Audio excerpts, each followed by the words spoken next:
Good morning, everybody. Welcome to another edition of Cash Revive, your weekly Top 5 VGM podcast.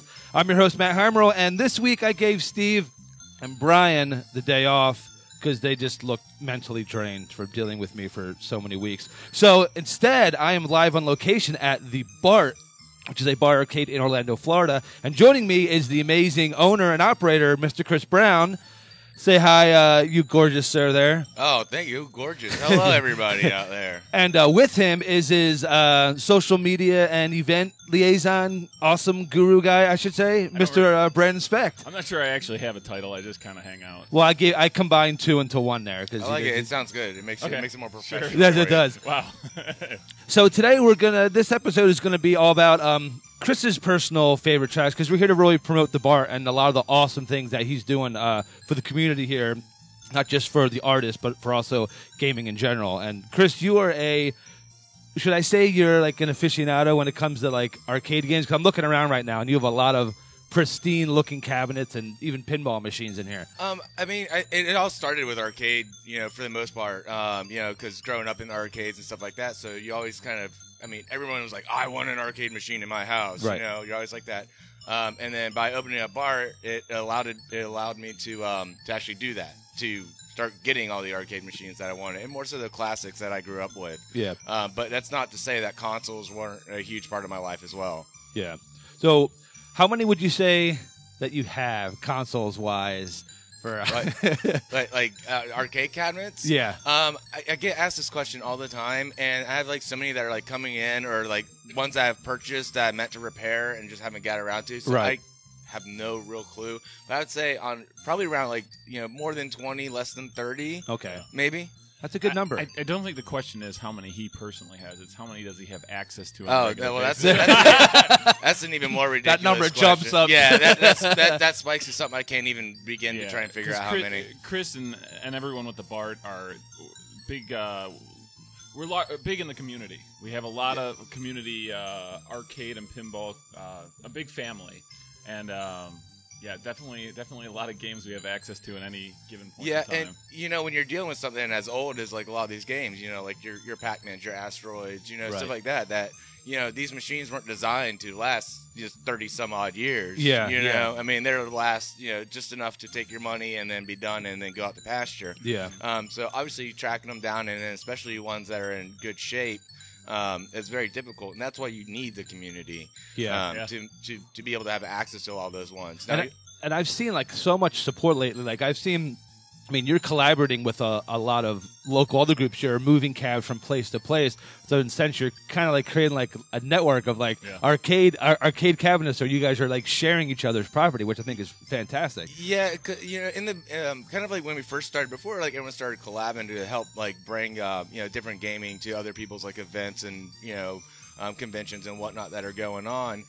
It usually ended up being like one person like killing themselves, like dragging all these cabinets around.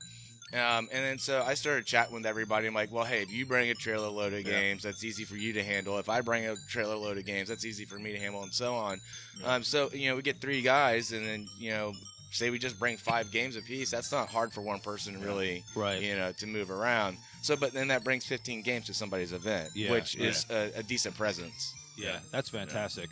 Because I know when Brandon, we were doing Ignition, my dad was playing one of the arcade games, and he's like, I want to buy one of these machines. And I was like, well, I know just the person who to talk to about this, and he's still looking. But that's what like it's all about. You get all these memories coming out when you grew up playing these games, and it's just like, hey, somebody wants to buy these. There's a resurgence of all these, just like vinyls coming back, all this stuff. It's like arcades are, and I hope that means that someday there's going to be just a massive arcade that just opens up to where you go in, and just like when we were growing up. I think arcades have just kind of evolved at this point. If you look at like what Chris is doing, there's a lot of different ideas we have in just our area in Florida. We have arcade museums, we have arcade bars, we have a lot of different ideas, and events. Free Play Florida has been a big reason why you have this community of gamers and pinball and arcade that have that network that they can kind of swap games and do stuff like that. It's been a huge deal to have locally. So The community locally, as far as pinball and arcade, is just phenomenal. Oh yeah, it's amazing. I mean, it's definitely like one of the best in the nation. You know, because I talk to people from other states and stuff like that, and they just can't believe like the community that we have down here in Florida. Right. You know, because we deal with a lot of people, you know, outside of Florida and stuff like that will come together to make something happen. But they're like, I just can't believe how much stuff and like how many people you have actively in your community down in Florida. They're like, I wish I had that. And I think it's been fun to watch too. Just going out and about and seeing how like it's weird for certain people, certain venues to get. Like you have the BART here, where it's like we have the pinball machines, and we actually have signage that's advertising the pinball lounge, so it's a separate venue. Right. That's what we do. We share each other's information. We share each other's events. We share each other's, and for a lot of venues out there, it's like, well, why would I share your stuff? But I mean, a lot of people they get it. Orlando in general is like that. Because we're a bar first and foremost, right? And we're on the strip here in Mills 50 with a bunch of other bars. All right, now we all get along. Like all the bar owners get along. Yeah. We put events together that work with everybody because that way, if everyone's playing nice with each other, more people want to come. Happy atmosphere, happy people, more people. Yeah. You know, but if you get people that are like feuding and being like, "Well, I'm going to do this to do that," then everyone feels that tension, and they usually don't last. By the way, they usually don't last. It's just, I think it's one thing you got to get the community behind it in this area, and that's what I've always loved about living down here. I think it's a phenomenal thing. I mean, so much to the point where like, I'm wearing my BART Around the World shirt. Yes. Because just recently we took a whole bunch of our friends and family from the BART up to Epcot. So kind of counterintuitive, like, hey.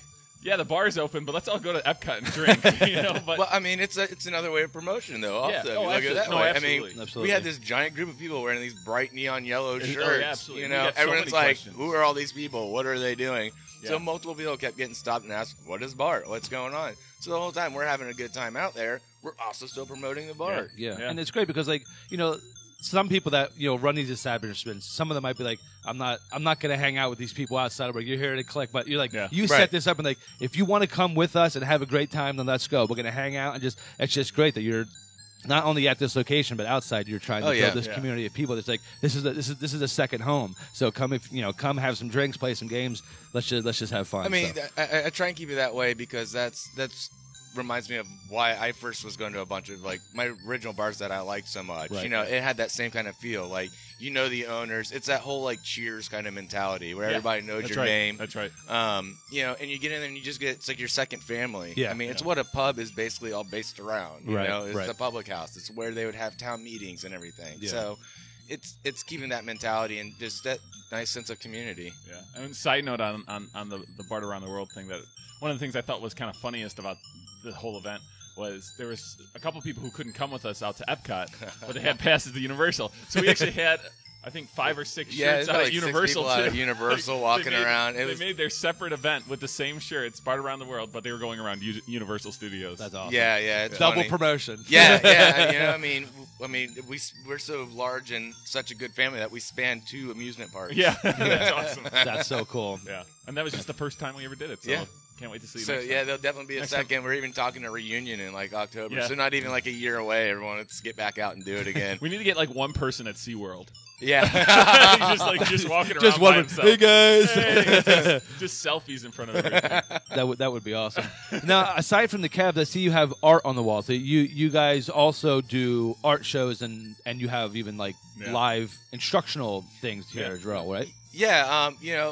When I started up, I wanted to make sure I was doing everything that I enjoyed. I mean, I like good beer, so I did the craft beer, obviously the video games. But another thing I really enjoy is fun, like local art, right? Vibrant, just fun stuff.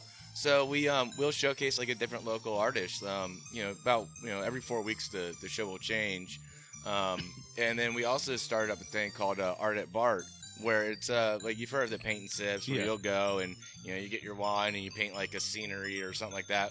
Well, we took it differently because of what we are here at BART. Yeah. So it's basically like a nerd paint and sip. We've done 8-bit art. We did Randall Smith who's hanging right now with his junk box show. And I want to say, just shout out to Randall. He did a phenomenal job for his Art at BART.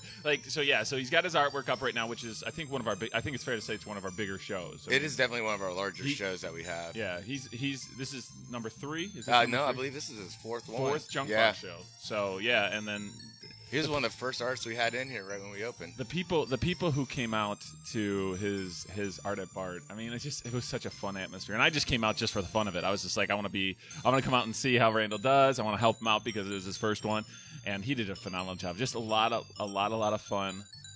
If you ever meet Randall, he can be kind of soft spoken. Yes. It's funny to see him teach because he doesn't need to use a lot of words, which I'm like the opposite as an educator. I like talk way too much and shut up when I'm going. But he did a really good job. I was a big fan of how he did and what the people came up with. The people did an awesome job. And another huge thing about Art at Bart is that Brandon actually normally is the one that teaches it and does everything. We've wanted to try and showcase like the artist that's hanging and see if they want to do it for like that month. Right. But I mean, Brandon's been huge on it too. I mean, like massive. He's kind of really spearheaded it. Like we talked about it, and I'm like, I don't know. Maybe it helps that you're an art teacher and you can kind of help put this together. Yeah. Well, usually the way it works between me and Chris is like, yeah, I got an idea. And I'm like, okay. And I just got to go with it. But I mean, Matt knows the same thing because me and him have worked together on a lot of different projects. And then someone would just be like an idea like, hey, you know what we should do? We should start like a blog. I'm like, okay. And then we just go and do it. You know? You don't know unless you try, right? You exactly. know, and it's just another way to get people in that might not know about it, and then there you go. You just created another loyal fan. So. Exactly, and it all goes back to that whole community thing again. Yeah. You know, it's like you'd be like, oh, cool, and there'd be somebody else part of that community that's like more the doer. Yeah, and like starts going, you're like, oh, cool, ball's rolling. All right, well, let's keep going with it. And just kind of a testament to that, you know. And Matt can back me up on this. We started talking with Chris way back before the Bart even opened. Mm-hmm. And we're just like, hey, we want to shoot a video at your venue. Movie reviews. Yeah. And like, he was like, okay. So, I mean, it's just a testament to that whole idea of just like community, having people come in. And that was just it. You had no idea who we were. You just took a chance that, you know what, these guys want to come in, promote the store, let's see how it goes. And look what it's evolved into for you guys. I mean, you guys have done tremendous work. Since even the first time I came in here, so it's great to see how well you guys are doing together. It all spawns back to like my original water hole that gave me like this sense of whatever. The owner at the time, I was doing some stuff. He's like, yeah, sure, go ahead, bring your gear in, do your thing. He's like, I'll try anything once. Yeah, you know, it's like you don't know if you don't give it a whirl. So like I kind of have that same mentality when people approach me with things. I'm like, okay, let me see where it fits in the schedule. I'm not saying no. But let me see when I can fit it in. We'll give it a shot. Like I did with Steve. That's why Steve's no longer here. Sorry, first Steve. Off, let's be honest here. We got here at 10:30 on a Sunday morning. There's a reason why Steve and Brian weren't here. Yeah, and I'm you guys more power to them. I agree with them on this one. I almost even spaced out. I think I remembered around like 12:30. Like last night, I was like, oh, set an alarm. I remembered when Matt texted me. I was like, oh yeah. No, I'm just joking. It's okay. I'm up with Olivia at 7 a.m. every morning, so I'm up and ready to go. So let's want to go ahead and segue into your picks here. Brandon, you actually picked the opener. So this is what track is this that you provided us with? This is the main Bubble Bobble theme, which was picked because one of the things that we were involved in, Bart and Factor and Free Play, and there was one other makerspace, Familab. They actually, talking about the community, collaborated for, was it Ultronicon? Or was it Maker Fair, which is both our events that take place at the Science Center, and helped to build the world's largest arcade cabinet. That's awesome. It was a beautiful thing to see. And it was Bubble Bobble, and so it's a 14-foot tall arcade machine with a PA system playing the sound with this on just repeat. So this is more it's just showing love to the fact that there were some people who absolutely, in our crew, that absolutely hate this song now. Oh, but it's a fun song. I mean, it's a giant Mackie PA, like, cranking this thing on some big bagging speakers, like, for I don't even know how many hours. I mean, like... Speakers weren't meant to blast Bubble Bobble. Yeah. And it's not, as it's been playing this whole time, as you've noticed, it's not the longest song. It's very catchy, but certainly repetitive, so there are people who literally went mad. But Chris was busy. He was busy doing his power racing, so he was outside. Yeah, I was working on my little Mario Kart. That was awesome. Which hopefully I can get to do 45 miles an hour this year. But he's going to kill himself. By the way, he's going to kill himself. But he's got lots of life insurance, so we're good. Life insurance the wife made me take that out before I go on my snowboarding trips. So she's safe. We're safe. Yeah, that's awesome. The bar is secure. Yes, the bar is the most important thing. So no is that matter the how bar is crazy secure. and how much fun I have, the bar will always be here. As long as the bar is still here, that's all that matters. So we're going to go ahead and start off with Chris's number 5.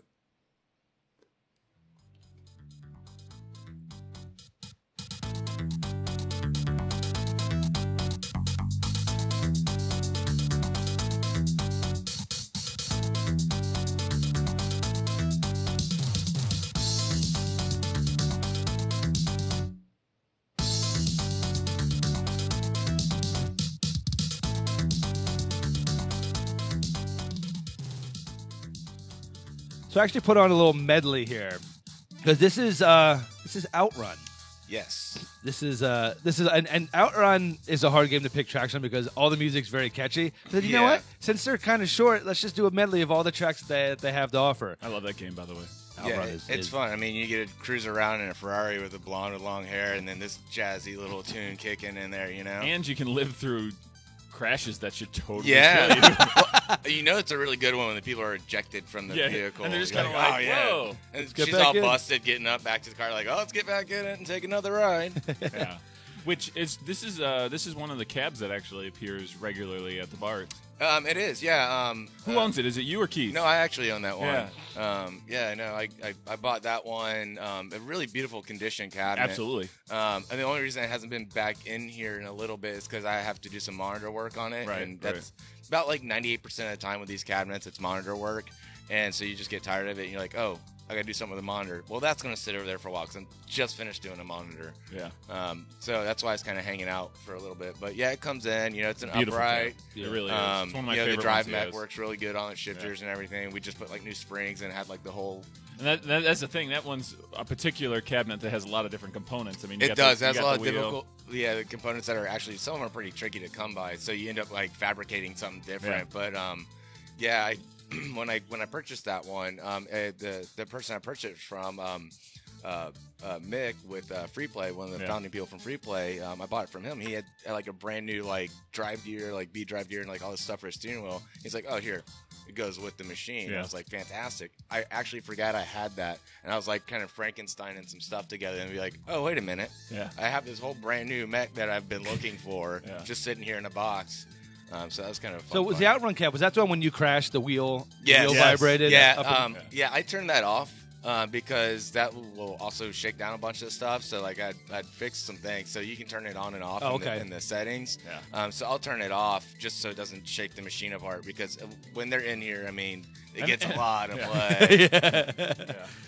So, you know, you try and, you know, I'll turn it on for a little bit, and then after a while, I turn it off, so every once in a while. And shout out, he mentioned Mick. Shout out to Mick. Yes. Because Mick was an awesome guy. I mean, he still is an awesome guy. He's just overseas now. Yeah, you know? he had to go back across the pond. Across the pond, yeah. And he's a phenomenal human being who does amazing things with arcade cabinets. Oh man, I tell you, I have a couple like mixed specials as I refer to them. I mean, they are just gorgeous cabinets when he's done like working on them. And he built a couple customs. Yeah. What the Donkey Kong starring Pauline, where Pauline has the conversion, saved Mario. The one and only Minecraft cabinet, which was made in a wide body Nintendo cab. It's pretty sweet. I mean, you always see the kids playing around on it. Best. Nice. Yeah. The only one, as far as I understand, the only one in existence. That's my understanding as well. I mean, it like debuted at Minecon. A couple years ago. Yeah. For the Outrun cat, was there a sit down version as well, or was it only like the vertical one? No. There's a cockpit. Usually, a lot of these had like a really sweet cockpit on them. They don't fit in the bar very well. No. It's very difficult. I mean, I was just talking about like an Afterburner too, like full cockpit. Oh, nice. You know, and I was like, yeah, I could get one of those. I'm like, where am I gonna put it? I can't imagine all the parts for the Afterburner because that actually moves. Yeah, it's cool. I found this really neat video. A guy does like a complete walkthrough of the cabinet and how it works and everything. Wow. It was really amazing. So I was watching that video. So I was like, ooh. Yeah, I could get one of those. He shouldn't watch videos. No, I shouldn't. That's the problem. You see, it's like, well, Amazon. Let's see if they have anything on here. No. That's when I start. That's when I like do like these like random posts like out on like you know the community like the Village and stuff like that. Right. Just reach out and be like, so anybody seen a cockpit afterburner? And then and you won't think of anything, and then somebody respond and be like, oh yeah, I got one in my warehouse. You're like, crap. Chris, you forgot the part where you asked your wife first if you could buy it afterburner. Yeah. I forgot that part. Forgot it. That's right. You forgot that my part. what? Oh, yeah. Oh, the boss. You mean the boss? Yeah. Okay. I got a question for you, Chris. First time you played Outrun, was it actually in the arcade or Yes. was it on the console? It was a cockpit in the arcade. Okay, cool. Like I said, I mean, I grew up, a lot of my stuff like growing up was in arcades because Yeah, they were. I mean, like when I was young and like now all the kids sit down, and plug in on their consoles. Yeah. Just because it's that easy. Not that we didn't have consoles, but we were relatively limited. Now it's like everything. You got DLC. I mean, Right. I mean, your instant gratification with stuff is like amazing. Whereas for me, is like going up to the arcade dome and be like, what's new? A giant shiny room filled with all blinky loud things. Yeah. Yeah. So yeah, my first Outrun was in a cockpit one. I think it was at either an Aladdin's Castle or like a Electric Circus. Right. These are names of old arcades, kids. What's this, Aladdin? What? Aladdin's Castle. What's that? Is that a game? No, it's a whole place filled with games.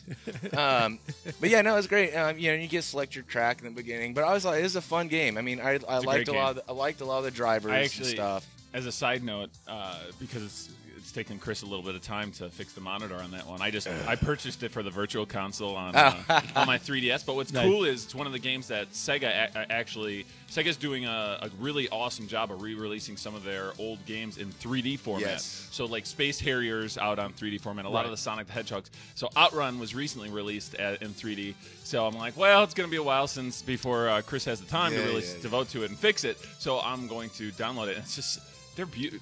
I don't know why. Something about Sega games are just beautiful in 3D form. Yeah, it looks really pristine. No, I remember you let me see Space Harrier in the 3D. I was just like, oh my god, this is mind blowing. This is so freaking awesome. Yeah, maybe want to go out and buy it.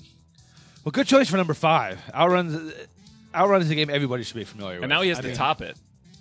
That's number 5. That's so number. That's number 5. Number 4. Everyone should be familiar with as well. And if not, shame on you forever.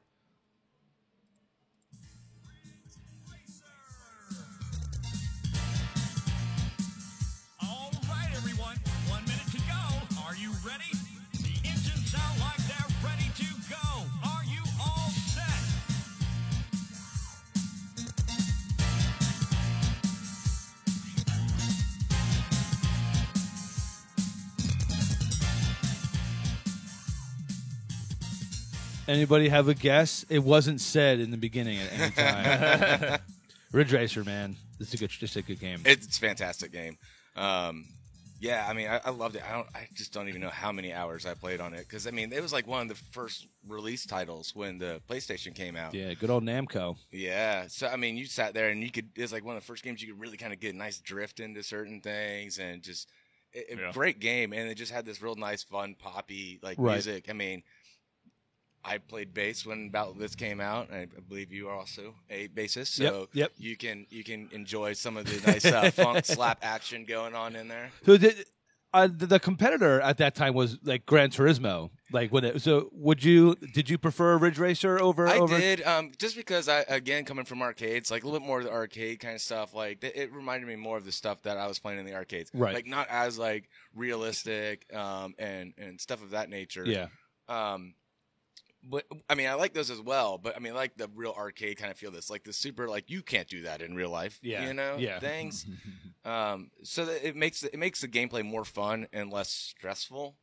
I mean, because I like racing like in real life. I like I like the games that simulate real life racing. Right. But it's very stressful. I mean, sometimes it's fun to go in there and be like, I am invincible. I don't care that I hit that. My front tire should be a couple miles behind me. It's still running good. It's still enjoyable. Yeah. Now, a couple episodes back, we actually picked the track for Daytona 500. Yeah, that was a great one. Yeah. Any chance you get eight side by side in here, and we have a Daytona tournament? Yeah, no, I don't think so. Maybe if I can expand to actually fit 8 of them, that would be amazing. When you walk in and you saw that, I would never leave. Never. Yeah, Daytona. The thing is, if the BART expands, I give it a year before he fills up the new space. It's just as much. Only a year? Yeah, maybe not even. I was trying to be generous. You've seen my warehouse, right? Yeah. Yeah.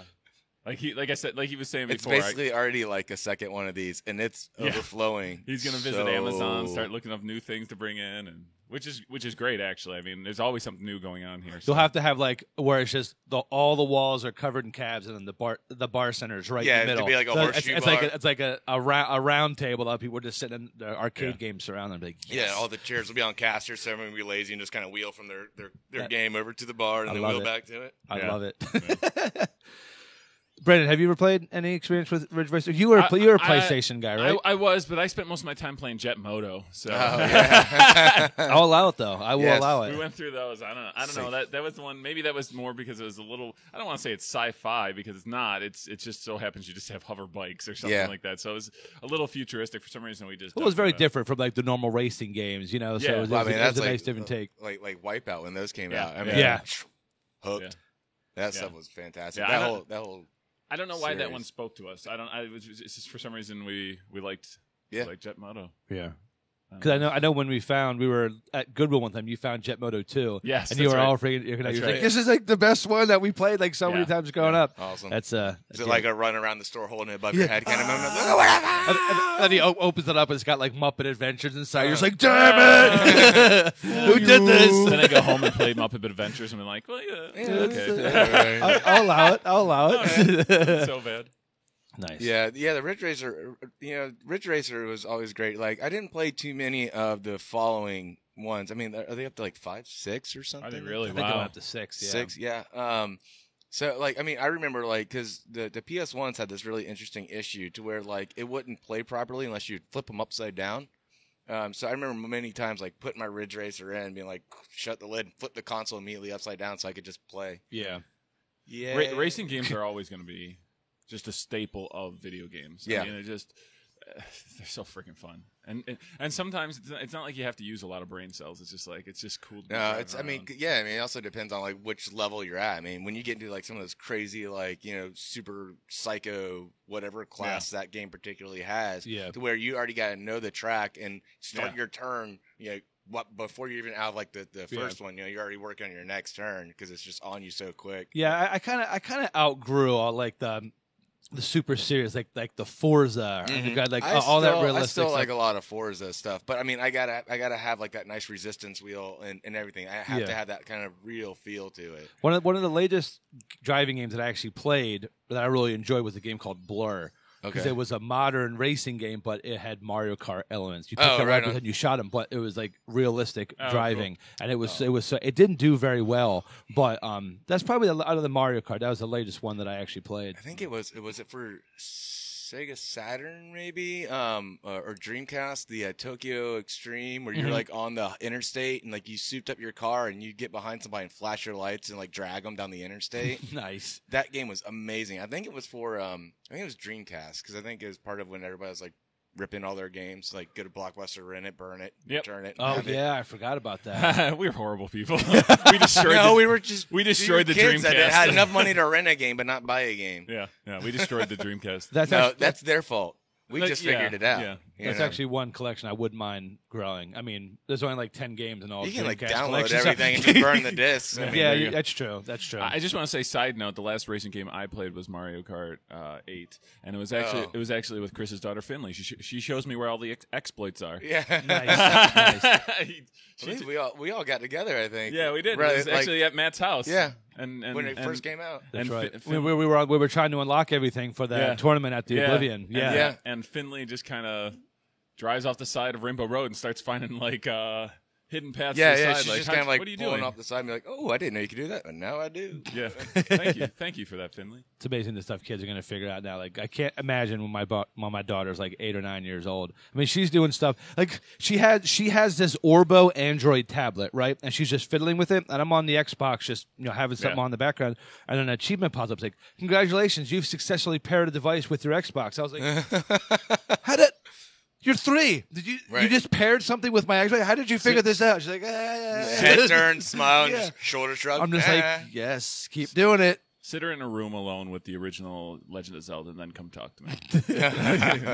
no internet. I'm gonna have her go through Castlevania 1 and see if she can beat your time. Okay, first off, anyone who gets through that game can definitely beat my time. My time of like a year and a half. It was worth it though. Was it? Yes. Was it? Yes, it was. You enjoyed yourself. And next is Metroid, so that's going to be your next. Oh, jeez. So let's move on to your number 3, because this is one of my favorite say games of all time here.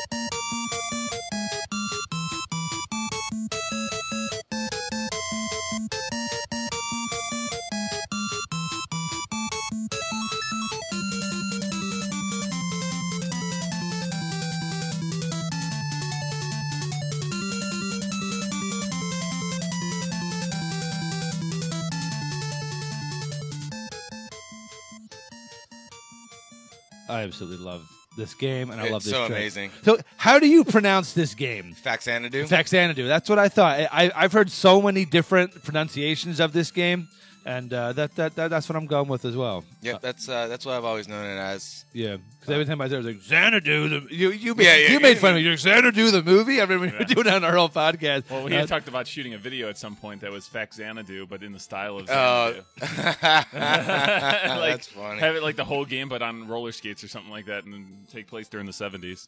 This was That could actually be fun. This is actually Let's one of the talk later. yeah, ideas. Write it down. This is actually one of the not one of the first, but I would say one of the first games that I actually 100%ed on the Nintendo when I was growing up with my brother, and Yeah, my brother and I played a lot of this game. yeah, and Not an easy 100%. no, No. it's not. There's so many things like item. You know, it's a side scroller, and those. I think those are always forever will be my favorite. I think that's why ultimately I never went to N64. When I started doing the 360 and the 3D, I kind of lost that. I don't know why. I just prefer the side scrollers. I think because I can see everything that's going on at one time. I'm like, is there something coming behind me? I got to turn my camera all the way around. I don't know if it's just laziness or stupidity. This is why It could be a little bit of both. Matt will never talk to you straight in the face. He always talks to you from the side. He's always side profiling. It's always creeping. Yeah, it's awkward actually. Yeah. Yeah, I never thought about it. I guess it is. I guess that's why I have very little friends. So, like, Brandon, you had an NES growing up. I did. It seems like a game you and your brother would have played. I don't think we started delving into like really anything that was because it's an RPG, right? Yeah, basically. Yeah, we Zelda really didn't delve 2-ish into style. Yeah. We didn't really delve into RPGs until probably like the Super Nintendo era. Okay. So we were strictly kind of platforming for the Nintendo area. I mean, I'm a huge Mega Man fan. So yeah. It was all platforming back then. But I mean, it has a lot of that kind of feel to it a little bit also, though. Yeah. I mean, just the way the gameplay of Faxanadu is. But then it's got other little things where it's like you got to be wise and know what items that you're buying. Yeah. And action RPG? yeah, Yes. I would say. Yeah. Yes. Yeah. Yeah, it's not turn-based. No. Okay. No. Yeah, 'cause, I mean, you want to grind for money to be able to buy this gear, Yeah. and they also have these items that there's this glitch. I remember I was watching somebody do where forget what are the boots called? The wings of I forget what they're called, but basically you had these boots that could lift you up to these higher that you couldn't get to. But there was like a certain glitch to where you could multiply them in your inventory, so people would get them, and that's how people would like speed run through the game by doing this everything. I remember when I first figured out like where to use these boots. I was like, oh my god, this is absolutely amazing. I never knew. But I could go off screen and go to all these hidden areas. It was such an amazing experience. Cool. Yeah, it's a really great game. And the music was amazing in it too. Because like each like little thing, like your weapon shop and like your item shops and all these different places had these like specific like songs that went to each one of them. Right. And like the temple one was really good. I mean, it's really soothing and calm. So you could be stressing. On this level, trying to get to something, and then you get to this temple, you walk in, and you're like, safety.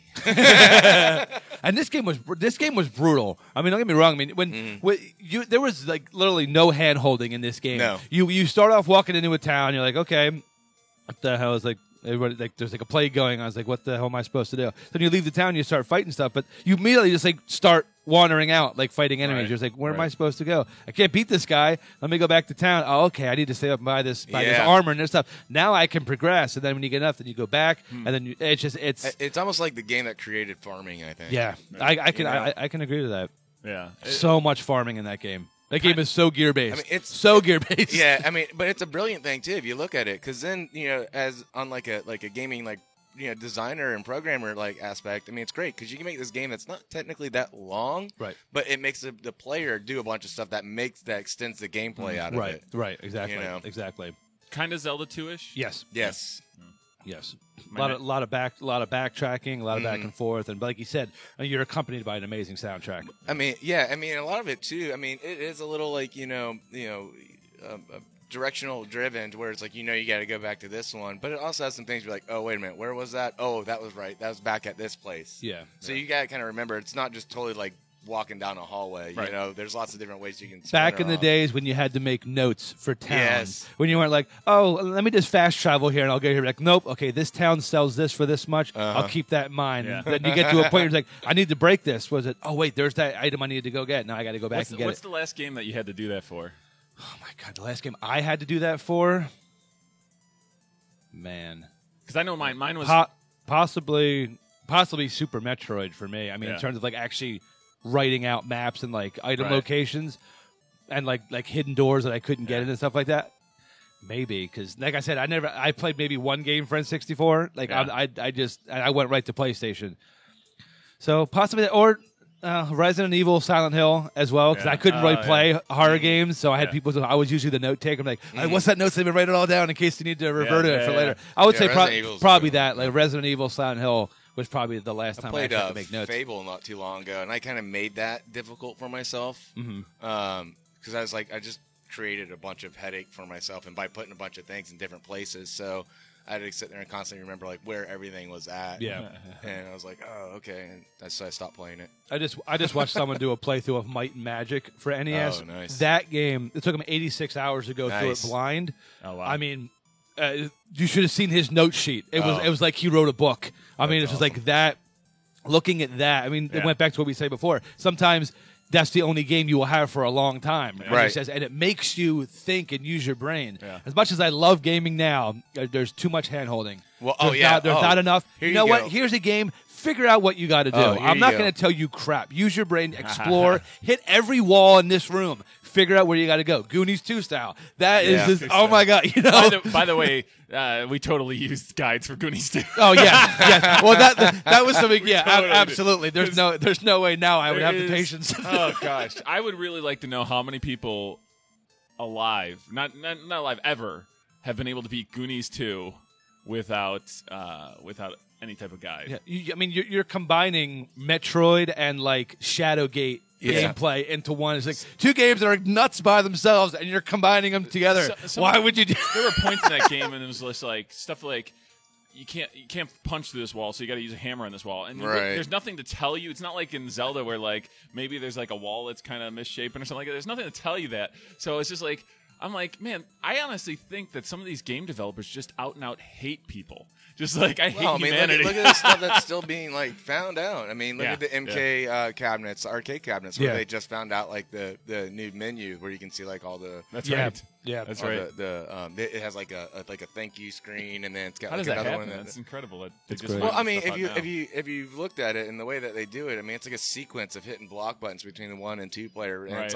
who's going to know to be it's 4 different sequences on each different button, and you're who's gonna be okay, so 8 on this one, 2 on that, and 6 on this, and then 10 on that, and then no one's gonna come up with that. The reason they found that is they eventually were going back through and they found it in the code when they were redoing the chips. Oh, nice.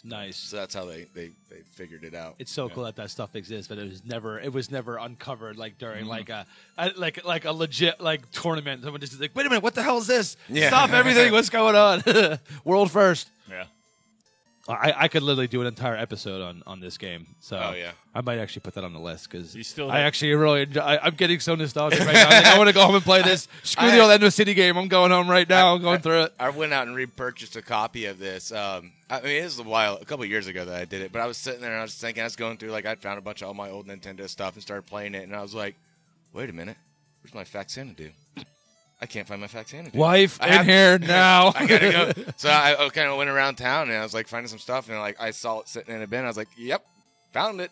It's mine now." I was gonna say, if you're ever missing a copy of Faxanadu, I think between Matt and I, we have 3 or 4 that just kind of made it into the collection. I have 2 that are just out of it, but then I have 1 that's actually in box with instructions. Nice. Yeah, my buddy who I used to work with, he's like, I went to Goodwill, I bought this. Like, is it worth anything? I was like, not to you. Not to you. Yeah, I was like, I'll give you $10 right now. He was like, $10? I bought it for $1. I was like, here's $10. Hey, man, you're making profit. Give me in box with instructions. God bless you, sir. So, one of the best $10 I ever spent. Awesome. That's outstanding. All right, let's, I know we're going to talk a while on this next one as well, but let's go ahead and jump into Chris's number 2. Yeah, wow.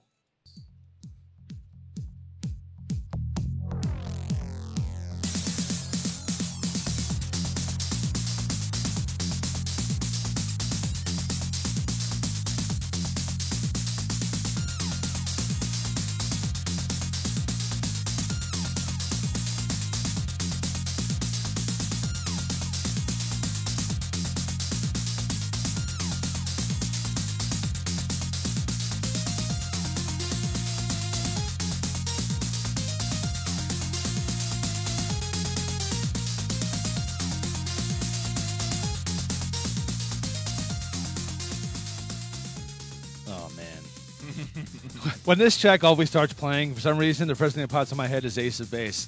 That's weird because I was thinking New Order. I don't know why at the beginning. Like, that's funny because I was thinking of like the swooshing sound of like chains and bats being. This is the first Streets of Rage on the Sega Genesis.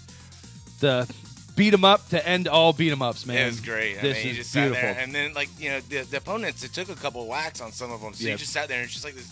Just brawl, just like beating the snot out of these guys. Like, you stay down, you stay down, I get you. It was the evolved version of Double Dragon, which was the evolved version of Bad Dudes. Yes, yes. So it's great to see how far it's come. But yeah, there were ultimately 3 games in the series, I believe. There was Streets of Rage 1, 2, and 3. At least 3. I believe it was 3. I think they stopped it there. I'm really surprised that they've never done like a remaster of it because like they did with Double Dragon. I'm sure it's in the works, so that would be because there's been a lot of Sega stuff that's been popping out. Yeah, so I can only imagine that it's not too far behind. Beat 'em ups are just so much fun, especially like with how many controllers and stuff you can add together on consoles now. Yeah. I mean, why aren't there more 4-player beat 'em ups coming out? Like. The new X-Men movies come. I mean, bring back these arcade style, and just remake them. It'd be sweet. I mean, if they did like the 6-player style version, the arcade version, but do it on like the Wii U, so where you can link up like the 3DSs and stuff with it too, so you could actually have like an 8-person like X-Men. That would be sick. We were actually having just going off what you were just saying about the X-Men thing. We were just having a crisis the other day because we realized Matt owns the downloaded version from the PlayStation Network of X-Men. But whatever the company it was distributed from recently went bankrupt or something like that, so we can't re-download it. Yeah. Oh. Huh. So I was like, okay, so I own this game, but I can't get it. Like, I had to move. When it gets saved, so when you delete it for hard drive space, you're able to get it back at any time. So why would that not be saved in like a special side server? Yeah. I mean, I don't understand how I technically own that game. So why am I not able to get it? It was very disappointing. It was very disappointing. It's not a very long game, by the way. No. The original X-Men. Not to go off on a tangent on that. Other thing I did want to point out, we were talking before about those Sega 3D collections. Streets of Rage was released on the 3DS. Oh, nice. There you go. Oh, boy. This is going to be a new one I'm going to have to look at and possibly purchase. They did it in 3D? In 3D. Oh, boy. Here we go. There it goes. That's awesome. Yeah, I mean, the whole series of them was good. Like, I definitely remember 1. Played that a lot. I remember playing 2. 2 was kind of fun. And 3, I think, just kind of started trailing off. 3 was the one with the roller skate, with the rollerblader. Yeah. It got a little... He'd do, like, the backspins with his blades and, like, kick people and stuff. Was that 3? I'm pretty sure that was... I could have...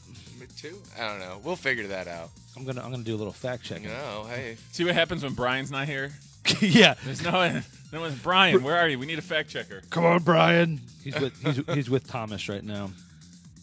Yeah. All the games just start kind of like blending together in my head. Especially the ones like where people tell me like, oh, have you ever played this title? I'm like, I more than likely have, but I can't remember it off the top of my head. Yeah. Because growing up too, my older brother worked for like one of these buy, sell, trade shops. Okay. So, I mean, this is before GameStop. I mean, this is more like when Babbage's was around and like EB. Those are like your big mall ones, and this was like one of your smaller ones at the time. But we constantly would have a new cycle of stuff in. Like we would have some cool like systems. They'd have like a store copy of a system. Like we had a Neo Geo at the house for a little bit, and like Super Famicom, Turbo Graphics. Any console that was kind of out, we had it for a little bit at the house. Yeah. So I played a ton of console games, and like I might have played it for like a weekend, and that was the only time I played that title. Yeah. So people were like, "Oh, did you play this?" I'm like, "Sounds familiar." Probably. So 2, you were right. 2 is actually what the World Blade, and 3 is with the old dude with the electrified arm. It's like I tell my wife, don't doubt me. That was basically Iron Man. Yeah. So now you guys made reference to Double Dragon before. Which one was a better series, Streets of Rage or Double Dragon? Ooh. I would probably have to go with. I think overall I enjoyed Double Dragon more. Even Double Dragon 3. I enjoyed all the Double Dragons. Okay. I mean, I really, really did. I had a lot of fun playing them. They were a lot harder. Like this was basically a walking beat 'em up. Yeah, With Double Dragon, you had some platforming in there. You had a little more skill elements involved, and you had those. Remember in the first one, you had those stupid walking platforms that you had to walk against, and then run and like jump over to the next area. And I would always die to that. Yeah, it was frustrating. What about River City Ransom? You ever played that one? Oh wow, yeah. A long time ago. That and what is Renegade? And I think Renegade was Crash awesome. and the Boys and all that stuff. They were by the same company, weren't they? I have Wasn't River it City Ransom, I think, for the Play Choice 10. I think I have that. Oh, do you really? I think so. Oh man. I don't know. I got a lot of cards. I will say this. I know I definitely have Double Dragon for the Play Choice. So for those of you who aren't familiar with like the Play Choice, it's where you can have different Nintendo games. It's a dedicated cab for Nintendo games. Yeah, it's a Nintendo cabinet. NES. Nintendo arcade cabinet, like a Donkey Kong looking style cab, and it's got like a main board, and then on that main board it's got 10 different slots that you can put different games in there. People are like, oh, it uses the cartridges, and it's like, no. I mean, they're still their own little like PCBs, like you print circuit boards, but it's got like 10 different slots, and they made like a bunch of different games for it. And then it went as far to where people were like putting like different like BIOS on different chips, so you could actually make games that weren't originally released for it and just put it on different game boards.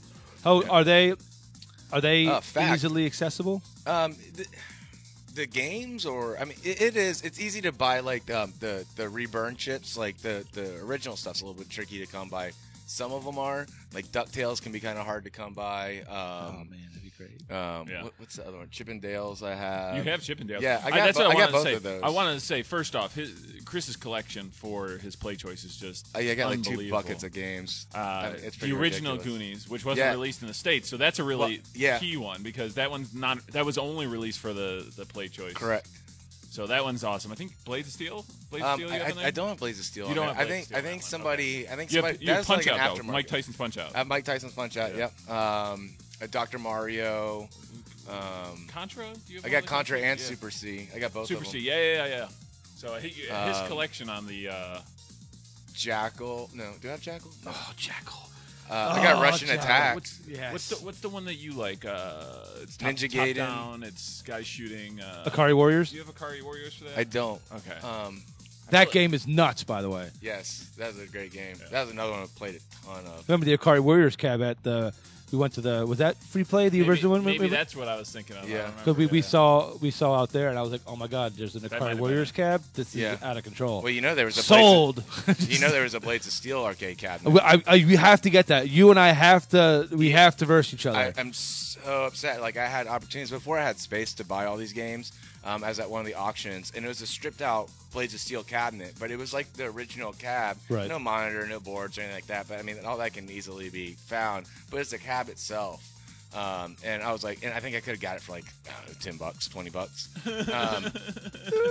But I had no place to put it, so I was just like, You'd be really surprised. Like Chris and these guys are always telling me some of the stuff that you could probably pick up, but a lot of the stuff. Like they always tell me, like the X-Men cabs actually would go for cheaper than you'd think, just because. Yeah, on one like NFL Blitz, like '98 or whatever. Monsters. Well, I mean, it is a large 4-player style cab, but there was one that went for I think like $50. I mean, beautiful shape, monitor, stuff like that. Just nobody really wanted it, so it went really cheap at one of the auctions. They're huge. They're monsters. I mean, it's about. I think it's a little bit smaller than a Turtles cabinet. Oh, really? Okay. Yeah. I would love to get a Play Choice cab in my next house. Be like, okay, They're really just cool.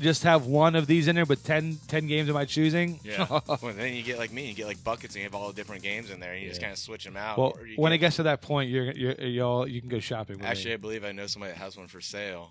Really? Yeah. Act now. So anyway, that's Butcherman. that's the end of the podcast. I got a call to make. So click. So all right, well, let's move on to your number one, because when it comes to getting funky, Yeah, buddy. nothing does it better than this track.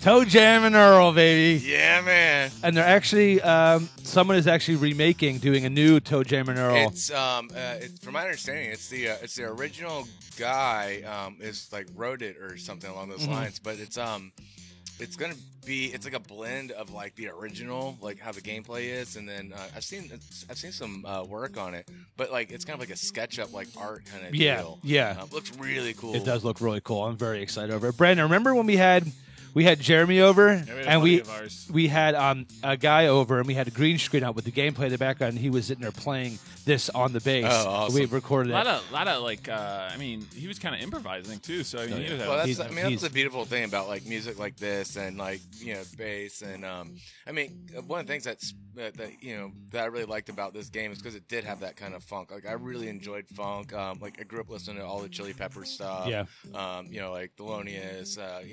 Like Wes. All these like amazing bassists. Just that real nice deep funk slap style bass. So I got that out of a really awesome fun game too with Toe Jam and Earl. So it's yes. The entire soundtrack is written around funk. Yeah. It's just like and the stuff they you wouldn't say, think, I'm going like to the play Aliens Crash on the ship. What are you thinking musically here? It's like, well, let's funk it up. It works with these characters. Let's in the make it gameplay. like Bootsy, baby. Toe Jam and Earl is weird because it almost doesn't fit into any genre. It's just its own kind of game. Like if you had to describe it to somebody, it'd be like, you can't just sit down and play You it. just say awesome, and he slap him for never playing it. Okay, fair enough.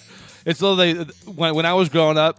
There's nothing else like it. I never laughed harder than when I was playing this it's game. so good. It was the funniest. The rocket skates, man. You throw it, go, ah! And then you launch off the edge and you drop down some levels, and then they're like, "I got to get back up to you." It's like the screen splits. Yeah. Oh man, it's so awesome. Yeah. Picking up cakes and burping and running away from bees and old women the with crazy like clowns tennis rackets. and Yeah. stuff. Oh man, it's so good. It's such a great game. And there's so much exploration because like the map Yes. is completely covered. You go into different areas, it's unlocking part of the map, and you just finding your parts for your spaceship to fly home. That's the whole part. So it's just it's brutal. Yeah, for anybody listening that hasn't played this game, if I could reach through and slap you and tell you just go play it, and shame on you for not playing it, just go play this game. It is so good. Did you ever try the second one, Panic on Funkatron? I did. I tried it. I just couldn't get into it as much. I kind of got more angry at it than anything else. I mean, I'm sure if you enjoyed the first one but not like really loved it, I think you could probably get into it. Yeah. I loved the first one so much. It was such a different It was like take. a slap in the face. Yeah, it was so different stylistically, and even the play style of it. That was just like, it should just be like called a different game. It's not like Toad. It's Yeah. And then there was one for the Xbox as well that came out that I never. I'm not even going to go into that. But but the first one, it's endless hours of just fun. Even now, you pop it in, it's hilarious. It is an easy, fun game to play, especially with a buddy. And it's so fun. Yeah, I mean, my brother and I played this just like nonstop. It was hysterical. I mean, just good time. I mean, again, the music makes a big part of it too. Yeah, I mean, absolutely. it's just really fun and just kind of keeps you going in this really nice mood where it's just kind of slapstick fun. Just goodness. It's beautiful. Yeah, I think I found a box version of one of them for you once, right? Yeah, I have. Well, yes, I have it in box. New York or something it's like just that. it doesn't have the instructions. So now we gotta find the instructions. I gotta find the instructions, but I have. Yes, I have. That was one of my must-haves in box was Toe Jam and Earl. So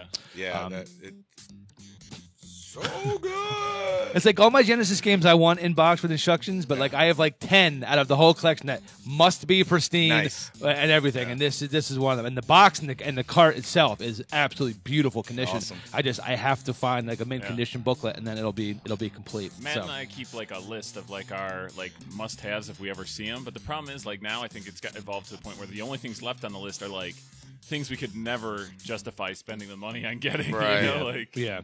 I mean, it's just ridiculous stuff. I would love to have.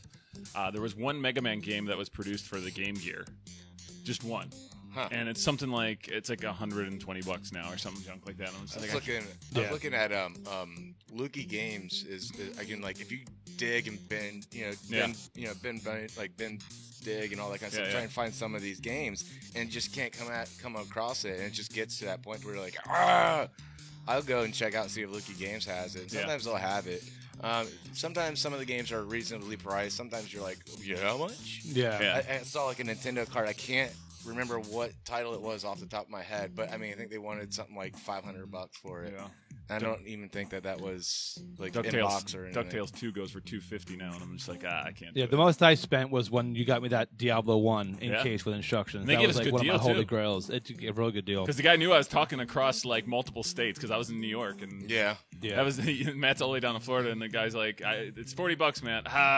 And the guy's like, we'll do it for $30 or something like that, right? Yeah. So I'm like, okay, I'm gonna drive it across 7 states. Do you want it for $30? Yeah, pull the trigger. That's dedication, folks. Yeah. Because when I was growing up, I had all these games, and my dad's secretary was like, I'm trying to find some games for my son. He's like, would you ever sell any of your games? I was like, yeah, there's a game coming out I want, so I'll sell all these for like $50. And I was able to get a game. And now I'm looking back, I'm just like, idiots. Oh my God, all that money with all these things were worth. So that was one game that I always wanted to have back was the original Diablo on PlayStation, and I finally got it back for a decent price. Yeah. And then my other one was the Secret of Mana, the Super. Yes. I got it on Super Famicom. Yeah.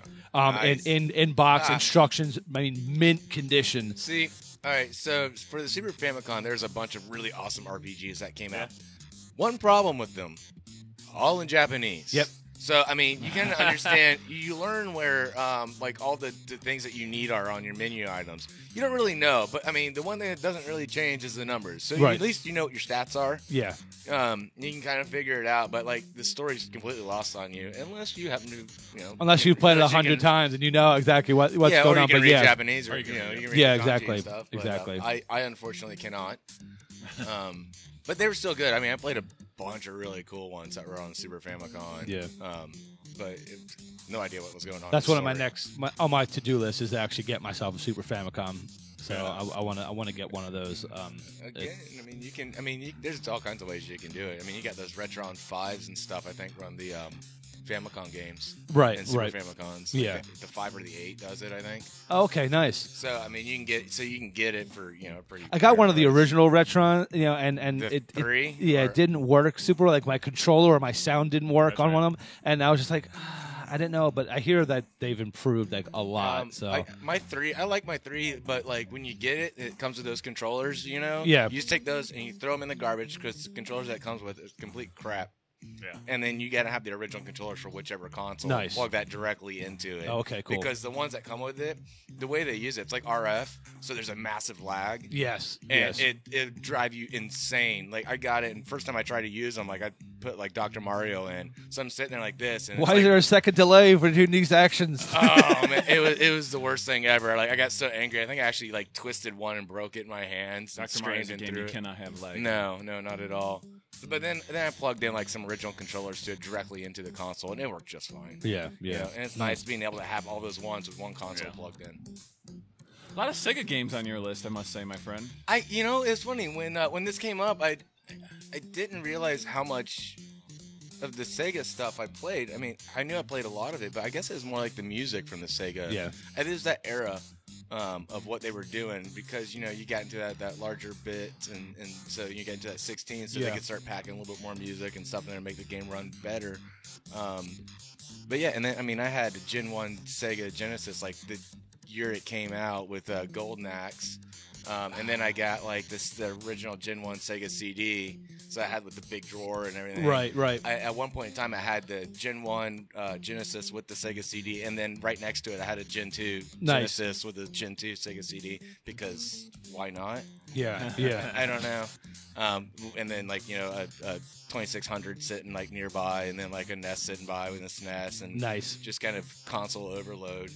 It's a beautiful thing. Well, for Christmas, I just got myself a ColecoVision, so nice. I can't wait to hook that puppy up, man. I bought myself a Atari Jaguar like not too long ago. I probably right around Christmas time. It was like a Christmas present for myself, because I was playing some Tempest 2000 at Free Play, and I'm just like glued to it. I hadn't played it in so long. I was like, yes. Yeah, I got out and bought one. I got the Bruce Lee story and Kasumi Ninja for mine. Ninja. I want to get Alien vs Predator for it down. I want that so bad, man.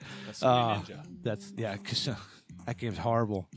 Well, it's really bad, but that's it's horrible. That's not what it's about. Yeah, the Atari Jaguar controller though is it rivals N64 as one of the worst controllers ever made. Yeah, it is a mean chunky thing. It's like a Sega Genesis controller with a phone keypad in the middle of it. It's like the center of the Intellivision with you slide it in, and then you're right. It's got the Genesis on the side. You're just like, wait a minute, like how am I supposed to do big this? Chunky buttons, your D-pad, and then right in the middle is like your phones, like so you can like call home or something.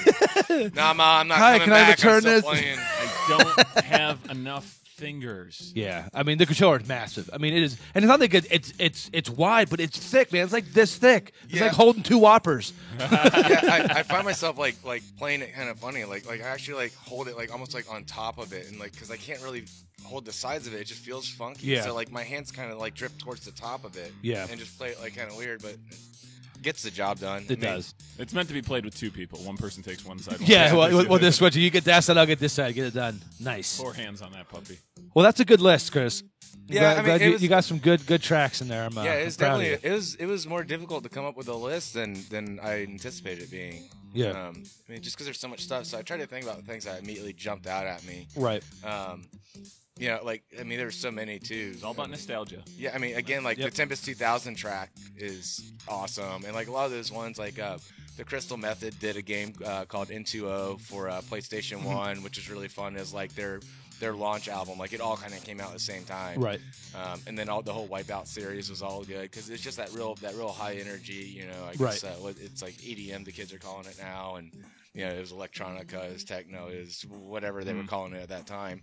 But it was just so high intensity that it just kind of sunk you into the game that much further. It just goes on to the importance of having a good soundtrack in a game, man. For sure. It adds so much to it. And the game itself could be a stinker, but the music's good. You're gonna be hooked on it. Yeah, absolutely. I always thought someone actually recommended this the other day when I was talking about your podcast. They said he really needs to do an episode where it's bad games, good music. I'm completely down for that. Yeah, I'm completely down for that. Too hard to do, I don't think. Yeah. No, we can absolutely do that. Well, and certainly that's somewhat subjective, but yeah, there are definitely games where you're out there like the game wasn't phenomenal, but the music was outrageous. Yeah. I will definitely make a note of that. I would not mind doing that. Kind of off topic when we're talking about like all the Genesis stuff, though. Did you ever play any of the Mutant League stuff? Mutant League football and hockey. Yeah. Oh yes, dude. Oh, we beautiful. were talking about this last night. Mutant League. I was like, oh, Mutant League. Huh. And they did like kind of like a remake of it called Blood Bowl that's actually out now on like Steam and stuff like that. Really? It's like it's not an actual remake of it, but it's basically Mutant League football. They're fighting each other, and there's just gore everywhere. It's awesome. It's pretty fun. Yeah, like holes in the field and stuff. Yeah, and you kill the ref and all that stuff. Like you like take their arm and using it as like your stick. I just always wish they had a Mutant League soccer, man. I could imagine just kicking the ball into someone's head and their head exploding. Straight through them. Yeah, that'd be awesome. Oh, before we head into our outro track and everything like that, anything you guys want to promote coming up for the Bart? Well, before I say anything about coming up, I do want to thank everyone who came out to see Billy Mitchell and Walter Day this past week. Just a huge event we had out here. Matt actually was out there, and a lot of our supporters were out here. Yeah, that was really special for us.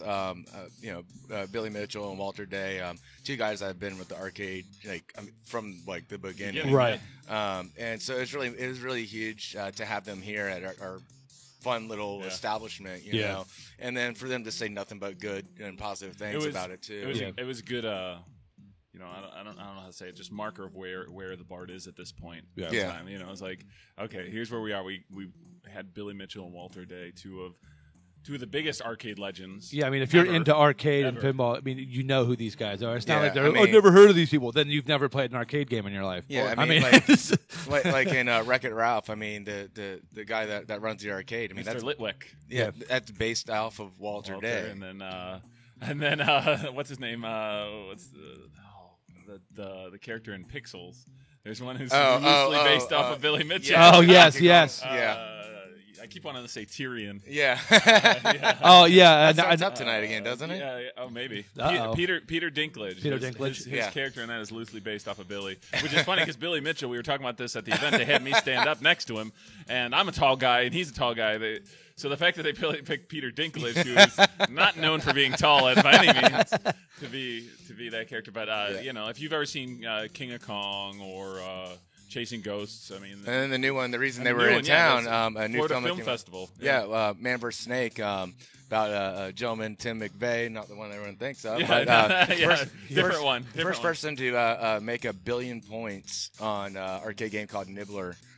Which, if you haven't heard of that game, you're not alone. Yeah, it's pretty interesting. But I mean, if you get a chance to see this documentary, it's great. I would say it's better than any of the arcade documentaries. It's definitely one of the ones that I enjoyed the most that I've seen in a very long time. Nice. And side note, both the Enzian, which is a local venue for movies, and then also the Regal Waterford Lake, Winter Park. Yes, we're both looking for Nibbler cabinets, and we could not find one in Florida. That's amazing, right? So someone brought one down, and then somebody had got a conversion one. Oh, that was it. Yeah, and then one of the guys, Brian Jones from Free Play Florida. This guy does tons of stuff in the community to keep arcades around. Yeah. But 3 days. 3 days. Built one from ground up with 3 days with help from some people. And it's in gorgeous. Different states. It is absolutely gorgeous. Yeah. So that was just a fun.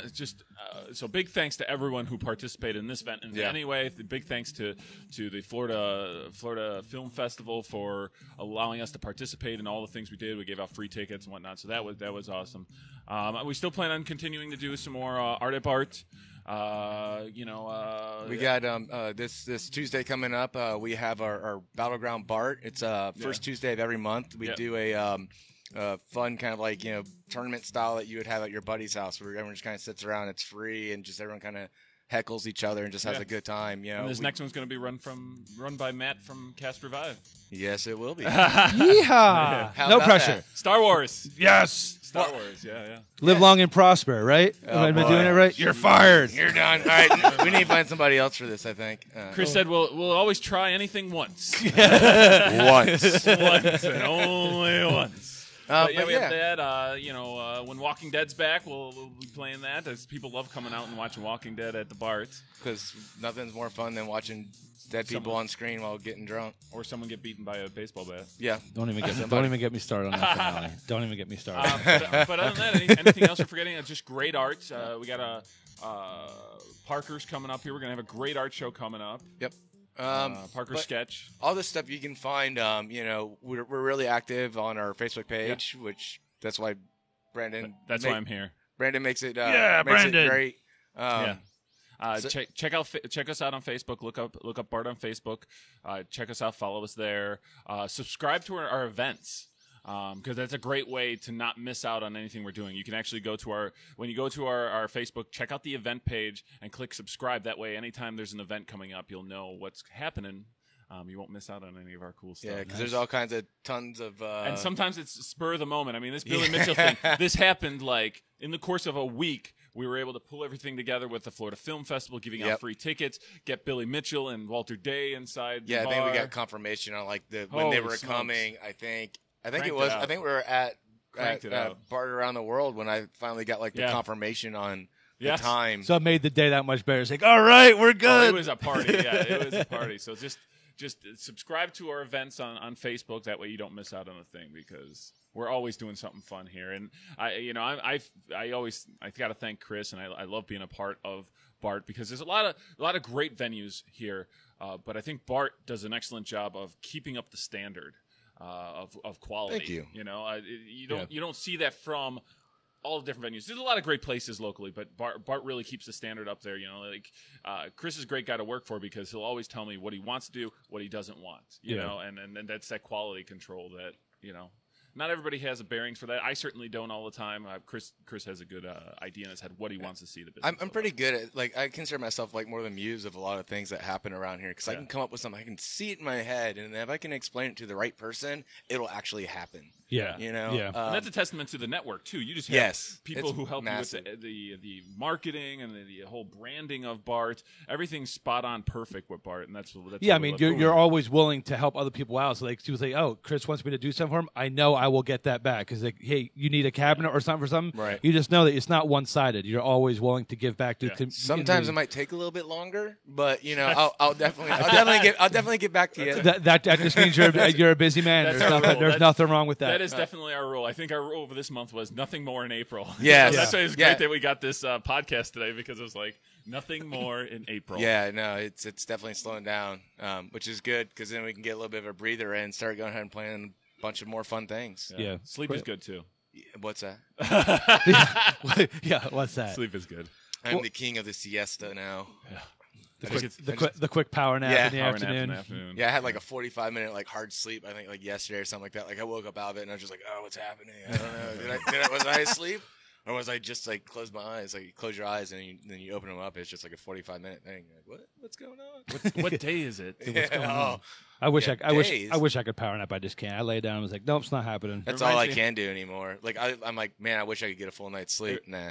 Yeah. It reminds me of that scene from the movie Man vs. Snake, where he just beats the record, the $1 billion score, which took him 40 hours. By the way, spoiler alert: the first time he did this as a kid, it took him 40 hours. The animated and so the cool part about this movie is it blends not just traditional documentary style, but it has animation in it. Yeah, the animated scenes are amazing. Pixel scenes in it. A lot of cool stuff, and the animated scenes are phenomenal. Oh, they're hysterical. And he walks in there, they animate this whole scene out, and they use his voice from the documentary, so it's it's not like there's any emphasis on anything. It's just almost like a drunk history for him kind and of his thing. mom. Yeah. And he walks in, and he's like, "Hi, Mom," and she's like, "Hey, you hungry?" And he's like, "Yeah, sure. What do you want?"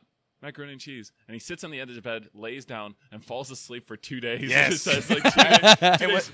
He wakes up. He has no idea what day it is. He's like, "Hey, where's my macaroni and cheese?" And she's like, "It's been sitting on the counter. You've been asleep for 2 days." Yeah. And he goes and just microwaves it and eats it. And he's like, "Well, I guess I'll go back to the arcade and see what's happened since I beat it." Nice. And so myself and a couple other people did a marathon thing, but this is when I played steel tip darts for a while. So I did 36 hours playing 501 doubles with somebody. So I kind of personally have an understanding of what this kind of this marathoning is. And when he went and he slept for 2 days, I got home I went to my house I was a zombie. Luckily the place I did it at was real close to the house, so I got home and just did the exact same thing. So when that scene came up, I was like, "Yep, been there." That was incredible. Wow, I don't know how anybody can push themselves for that. I mean, I've done 28 hours, but that's been driving and doing other stuff, but doing one activity People for that long. That's a lot of respect. The way they describe it, people legit lose their mind. You totally do. Sleep deprivation is some pretty crazy stuff. Yeah, just keep bringing me water and keep bringing me chicken wings, and I'm good. Yeah, that's going to be to get me through this. Yeah. Well, thank you both very much. Well, thank you very much for having us. So, as always, be sure to come out to the Bart here on Mills. Yeah. And it's a great time. Great time. Support this business because it's awesome. Yeah, because one of the great things. This business likes to support you. Yeah. Every time you come in here, you're always greeted with the hello and what can I get you. So it's not you're walking in and ignored. I mean, it's a very friendly staff here, and even the patrons who come here are just very friendly. People playing arcade games. They got Street Fighter cab here. Go on up, verse somebody, kick their ass and buy them a drink. Purchased. Yeah. So it's a good time. And subscribe to us on our social media. We got Facebook, Cash Revive on Twitter, cashrevive@gmail.com. We also have a YouTube station, which we're putting up all our podcast and video format for you guys. And super special announcement, we'll be doing kind kind of a new project with two other podcasts, Al Sterling from For Geek's Sake and Zach Crawford of the Thirsty Gamers. We're going to be merging to start Geek Street Station, and we're actually going to be having a launch party on May 20th.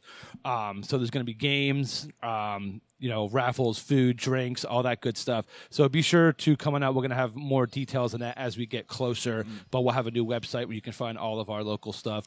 So be sure to check those guys out on Facebook as well. They're both amazing individuals, and their projects are fantastic. So we appreciate your support. So subscribe to us on iTunes and all that stuff. I feel like I've rambled too much on this. So I was like, I remember it's like MySpace or something. You have one account to promote. Now it's like Instagram, all this stuff. I was like, oh my God, it takes me 10 minutes to get through our social media. So I'm just going to put our links in there and shut up so you guys can go ahead and get on with your day. But again, thank you guys very much. Check out the Bart and support them because they're both fantastic. And we're going to exit with a little Burger Time arcade music because I'm hungry and I'm ready to go eat. There you go. We'll see you guys next week.